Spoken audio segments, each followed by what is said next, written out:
Burkina Faso is a land where asphalt is rare, bulldozers are absent, and concrete often feels like a distant luxury.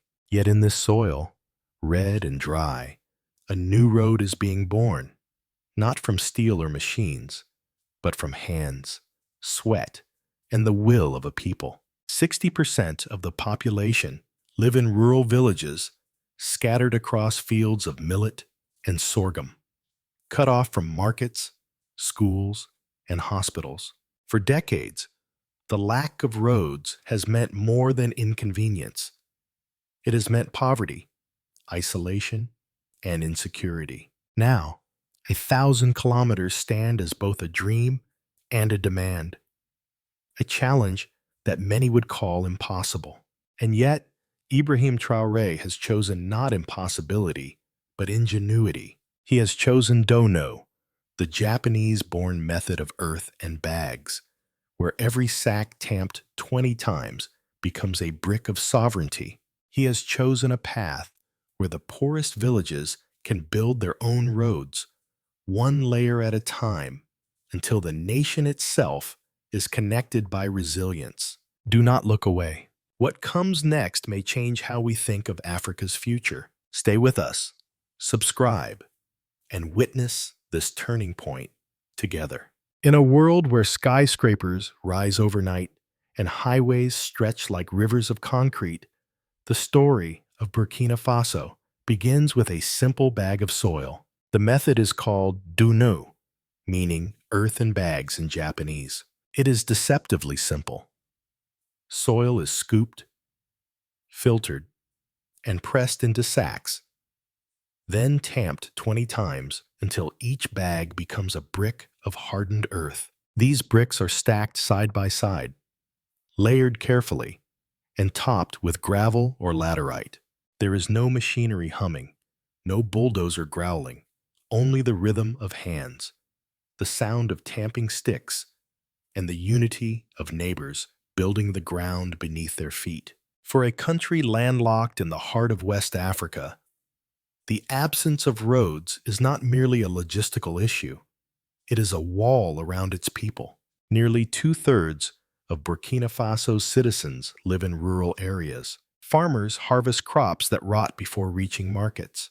Pregnant women in remote villages are forced to travel hours on foot to reach the nearest clinic. Children walk long distances to schools that remain disconnected from proper roads. Each unmet kilometer of road is not just wasted opportunity, it is a fracture in the nation's dignity.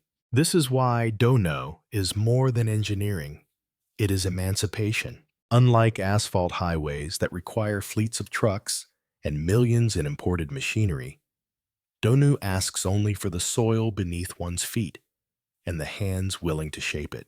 Where contractors bring inflated budgets and half-completed projects, communities using Do Nou bring ownership.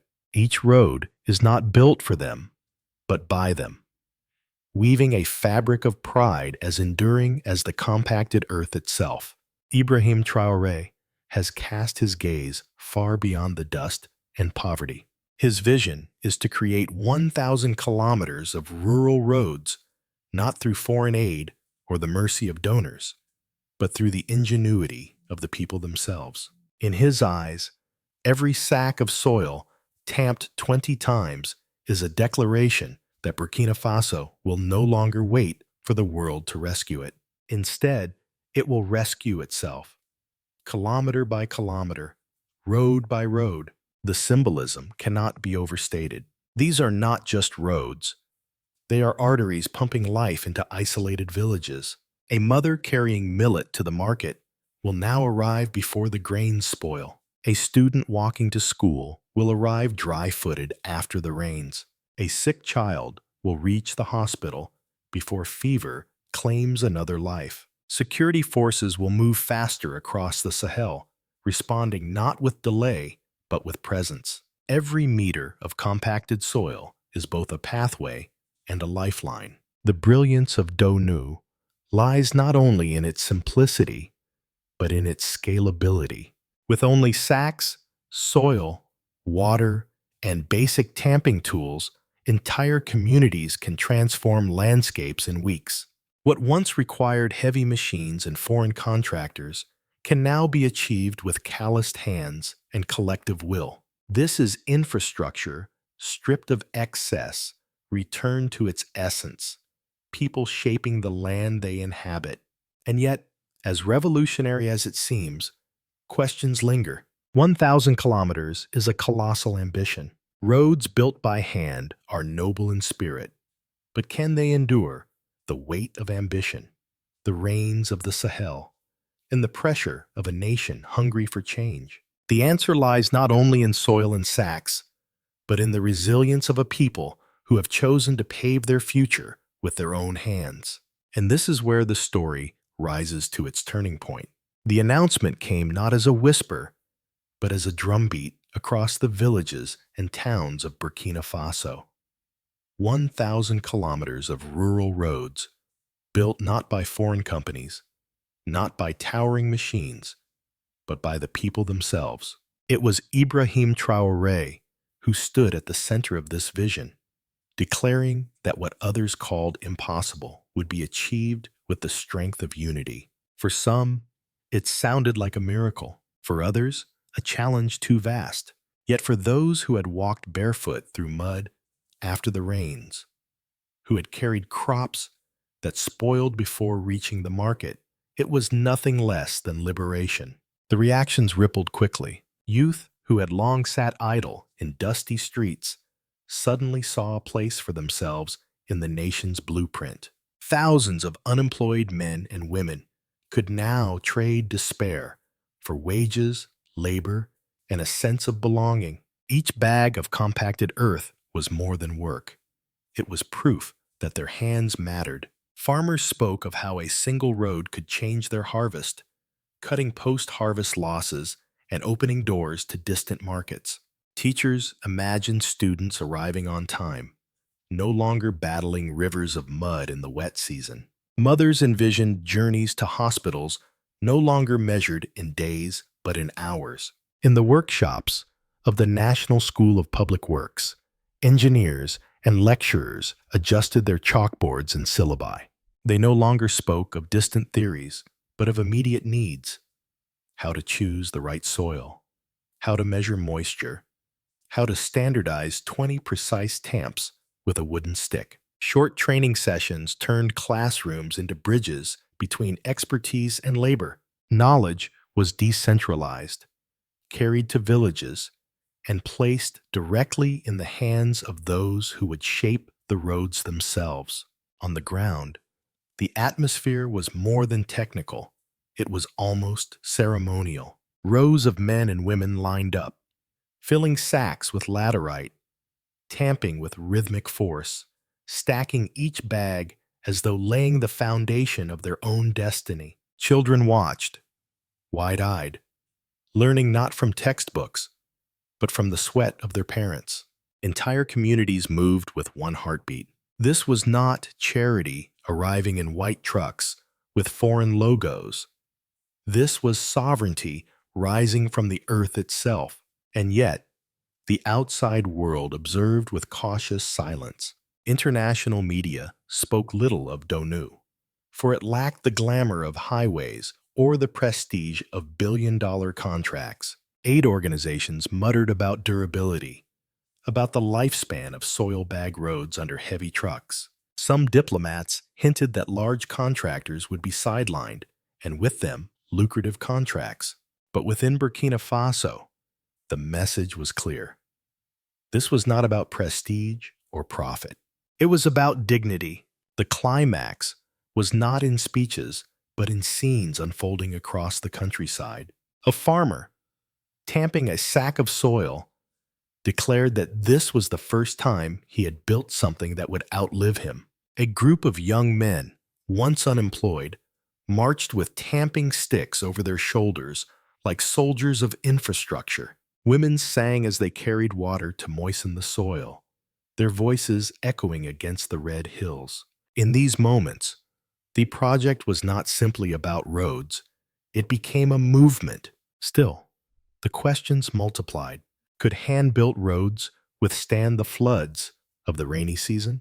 Could a nation plagued by poverty and security challenges sustain such momentum? What happens when enthusiasm collides with harsh realities? These doubts lingered in conversations, even as the tamping sticks continued to strike the earth.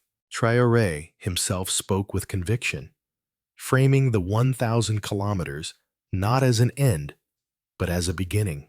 He knew the skepticism, he knew the risks, but in his eyes, the greater risk was to remain immobile, to wait for others to act, to surrender the future to inertia. To him, every kilometer of Do Nou road was a kilometer of defiance, proof that sovereignty could be built without begging, without borrowing, without waiting. The climax of this story is not a finished highway gleaming in the sun, but the sight of ordinary citizens bending their backs and raising their heads, declaring in unison, "This is our road. This is our future." The first kilometers of Do Nou roads began to snake through the countryside like red arteries across a vast body, carrying not only people and goods, but also a new sense of belonging. What had once been a patchwork of isolated villages was now stitched together by paths of earth and sweat. The effects were immediate and profound. For farmers, the transformation was economic as much as emotional. A road meant that tomatoes harvested in the morning could reach the market before they spoiled in the midday sun. It meant millet could be sold further afield, fetching higher prices than the nearest roadside buyer could offer. Rural merchants, once confined to small circles of trade, found themselves able to reach new customers in previously inaccessible regions. Each kilometer of road acted like a bridge to prosperity, turning isolation into integration. In classrooms, the change was equally visible. Children who once trudged for hours through mud arrived cleaner, earlier, and more motivated. Attendance improved, not because of new textbooks or uniforms, but because a simple road had shortened the distance between home and school. Hospitals, too, felt the difference. Patients who once risked their lives in desperate journeys across dirt tracks could now be transported more swiftly. Doctors spoke of a rise in timely arrivals, where minutes saved were lives preserved. The social consequences extended further. By involving communities directly in the construction, Do Nou had shifted the psychology of infrastructure. People no longer saw a road as something delivered by distant governments or foreign contractors. They saw it as something theirs. This sense of ownership brought with it responsibility. Villagers began organizing maintenance schedules, pooling small resources to repair erosion or replace damaged sections. What might have been neglected in the past was now defended, as though every bag of soil carried the fingerprints of the community. Politically, the impact was undeniable. By empowering local labor, instead of outsourcing to foreign contractors, the government not only saved resources but also redefined the relationship between state and citizen. No longer was development a distant promise. It was a tangible experience shared in villages across the country. In the eyes of many, this project became the cornerstone of what would one day be remembered as the Ibrahim Traoré Legacy. It was not a legacy of monumental skyscrapers or grandiose highways, but one of dignity, roads born of resilience rather than dependence. At the same time, the model threatened entrenched interests. Large contractors, accustomed to lucrative deals, now saw their dominance challenged. Political elites who had benefited from inflated budgets faced a new reality where communities themselves held the tools of progress. This was not merely a shift in construction methods, it was a quiet revolution in governance. Decentralization had moved from rhetoric to practice, with authority and agency flowing directly into the hands of local communities. And yet, challenges remained. Do Nou roads were not indestructible. Their shorter lifespan meant periodic repairs were unavoidable. Critics questioned whether enthusiasm would fade once the immediate benefits were realized. Would communities remain united when the labor became harder? When fatigue set in? When maintenance demanded consistent effort without the excitement of novelty? These doubts lingered, testing the durability not of soil and sacks, but of collective will. From a broader perspective, the project also reshaped the political imagination of Burkina Faso. It suggested that development did not always require waiting for external aid or global loans. Instead, it demonstrated that sovereignty could be exercised through ingenuity and labor. The political message was clear. Burkina Faso could choose its own road, literally and figuratively, without permission from abroad. But what of the world beyond its borders? How would regional organizations, international donors, and global powers respond to this grassroots revolution? Would they see it as an act of independence to be applauded, or as a defiance of established systems of aid and control? The next chapter of this story moves from villages and tamping sticks to the global stage, where the experiment of Do Nou collides with the gaze of the international community. Beyond the borders of Burkina Faso, the Do Nou experiment has not gone unnoticed. In Addis Ababa, where the African Union convenes, officials debated whether this low-cost, community-driven method might serve as a blueprint for other nations trapped in cycles of dependency. Some saw in it the embodiment of African solutions to African problems, a chance to craft sovereignty not in declarations, but in dust and sweat. Others cautioned that enthusiasm could not replace durability, warning that fragile roads might prove unsustainable in the long run. ECOWAS, long accustomed to discussions of security and sanctions, found itself confronted with a different narrative. Infrastructure was no longer framed as a matter of external funding, but as a matter of internal mobilization. The spectacle of ordinary citizens building their own roads challenged traditional assumptions of development. It raised a question that echoed far beyond Ouagadougou. If a landlocked nation of 20 million can carve 1,000 kilometers by hand, what excuse remains for others still waiting on promises of aid? In Brussels, the European Union monitored the developments with a mixture of interest and unease.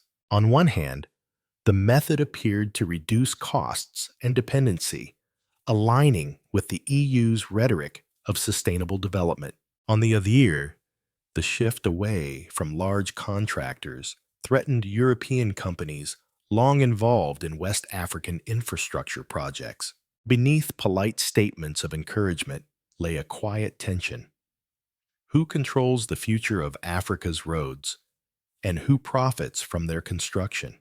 Across the Atlantic, Washington's gaze was sharper still. For decades, the United States has paired infrastructure support with broader strategic interests: security cooperation, counterterrorism, and soft power influence. The rise of Do Nou disrupted this formula.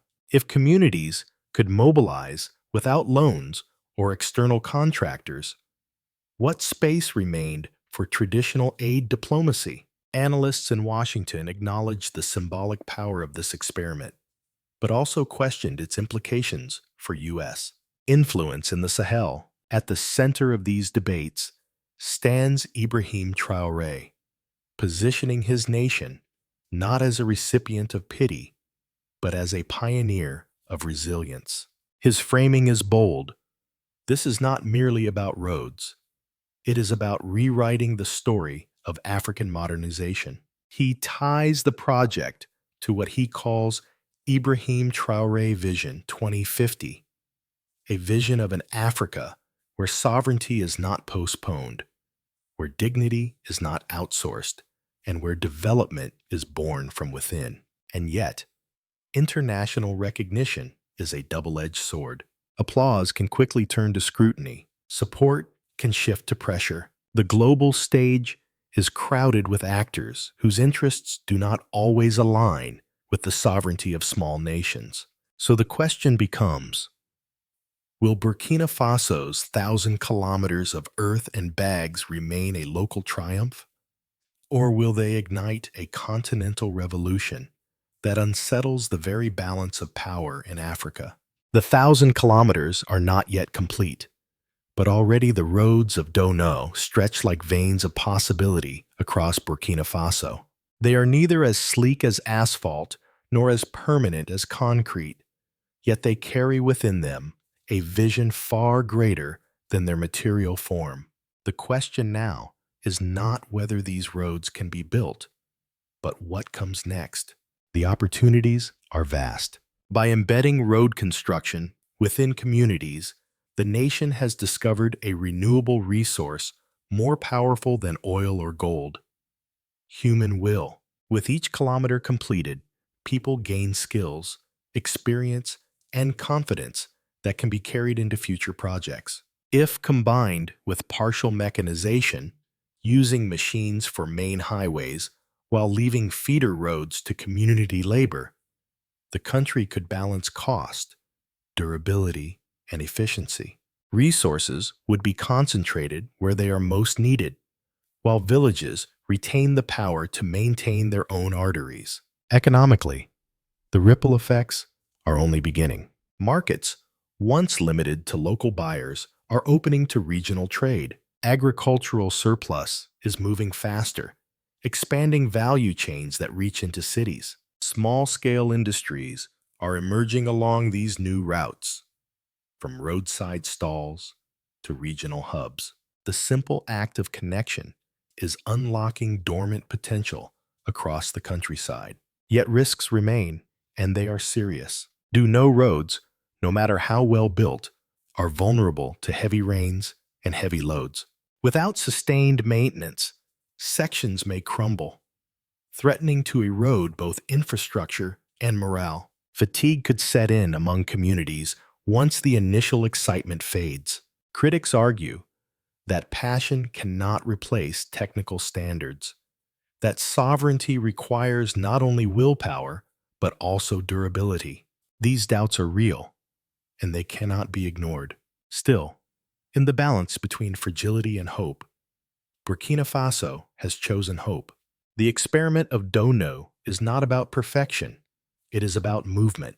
It is about rejecting paralysis and choosing progress, however modest, with the tools available. Each road is a declaration that the nation will not wait for handouts, that dignity can be built from earth itself. More than anything, the Kondung Fiatruk is symbolic. These red roads cut through the Sahel not only as infrastructure, but as metaphor, a light against instability, a bridge against despair, a path towards sovereignty. They remind the world that progress need not always come from wealth, but from wisdom, resilience, and collective action. And so the story pauses here, at the edge of ambition and uncertainty, with a single question hanging in the dust. Will these roads become the backbone of a new Burkina Faso? Or will they remain fragile footprints in the sand, waiting for the harvest of destiny? From the dust of laterite and the weight of a wooden tamping stick, a story has risen that may outlast the very roads themselves. The 1,000 kilometers are not yet finished, but already they have carved their place in history as symbols of dignity and defiance. This is not the tale of machines conquering landscapes. It is the tale of people, calloused hands, shaping the ground they walk upon. The meaning runs deeper than infrastructure. These roads are a testament to the will of a people who chose not to wait, not to beg, but to act. They prove that sovereignty can be constructed not only in palaces or parliaments, but in the soil beneath one's feet. For Ibrahim Traoré, this is more than a policy. It is the beginning of a legacy. The Ibrahim Traoré legacy is not measured in asphalt or glass towers, but in resilience, in the capacity of a nation to lift itself with what it already possesses. And yet, the vision extends beyond today. It looks toward a horizon where Africa is no longer defined by dependency, but by determination. This is the essence of the Ibrahim Traoré Vision 2050. A continent where solutions are not imported, but born from the land itself. Where innovation is measured not in dollars, but in dignity. Burkina Faso's red roads whisper a message to all who listen, that even the smallest nation, when united, can choose its own path. If one community can build a kilometer with nothing but soil and sacks, what could a continent achieve if it believed in itself? This is not the end of the journey. It is the opening of a larger road, one that may one day connect villages to cities, nations to nations, and dreams to realities. If this story stirs something in you, do not let it fade. Share it, comment with your thoughts, and subscribe so we may continue to walk these roads together. Because the Ibrahim Traoré legacy is not only for Burkina Faso, it is a call to all of Africa and to all who believe that the future can still be built with our own hands.